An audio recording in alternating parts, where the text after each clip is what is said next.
GST goods and services tax वस्तु सेवा कर। SGST state goods and services tax राज्य माल और सेवा कर।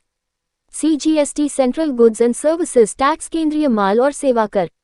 IGST integrated goods and service tax एकीकृत माल और सेवा कर। IGST integrated goods and service tax एकीकृत माल और सेवा कर क्या है? आईजीएसटी का अर्थ है अंतर्राज्यीय लेनदेन पर एकत्र किया गया कर, जब विक्रेता एवं उपभोक्ता अलग अलग राज्यों में स्थित होते हैं। इसके साथ ही आईजीएसटी वस्तुओं और सेवाओं के आयात और निर्यात एवं विशेष आर्थिक क्षेत्रों की गतिविधियों की आपूर्ति पर भी लगाया जाता है। अंतर्राज्यीय कर संग्रह के मामले में केंद्र और राज्य सरकार के अलग अलग कर लगाने के बजाय सरकार आईजीएसटी एकत्र करती है, जिसे बाद में समान रूप में विभाजित किया जाता है। एसजीएसटी क्या है?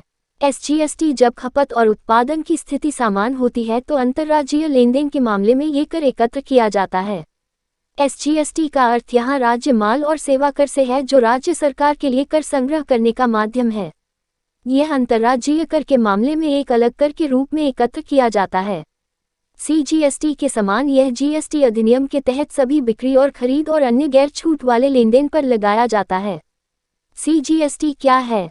सीजीएसटी अंतर्राज्यीय लेनदेन के लिए रेलेवेंट है, यानी कि उपभोक्ता एवं विक्रेता जब एक ही राज्य से वस्तुओं को सप्लाई करते हैं। इसमें केंद्र सरकार के द्वारा कर संग्रह को सक्षम करने के लिए वस्तुओं और सेवाओं पर सीजीएसटी लागू किया जाता है। सीजीएसटी एसजीएसटी के साथ एकत्र किया जाता है। सीजीएसटी उन सभी वस्तुओं पर लगाई जाती है जो घरेलू आवश्यकताओं से लेकर विलासिता तक और विनिर्माण सेवाओं से लेकर पेशेवर सेवाओं तक होती है। जीएसटी की यात्रा वर्ष 2000 में शुरू हुई, जब कानून का प्रारूप तैयार करने के लिए एक समिति का गठन किया गया था।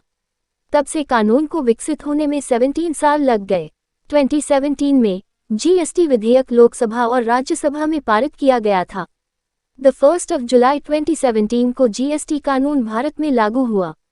जीएसटी लागू करने के उद्देश्य एक राष्ट्र एक कर की विचारधारा को प्राप्त करने के लिए, प्रतिस्पर्धी मूल्य निर्धारण को बढ़ावा देने और खपत बढ़ाने के लिए, एक बेहतर रसद और वितरण प्रणाली, व्यापार करने में आसानी के लिए ऑनलाइन प्रक्रियाएं, करदाता आधार बढ़ाने के लिए, टैक्स चोरी रोकने के लिए, करों के व्यापक प्रभाव को समाप्त करने के लिए, भारत में अधिकांश अप्रत्यक्ष करों को समाहित करने के लिए,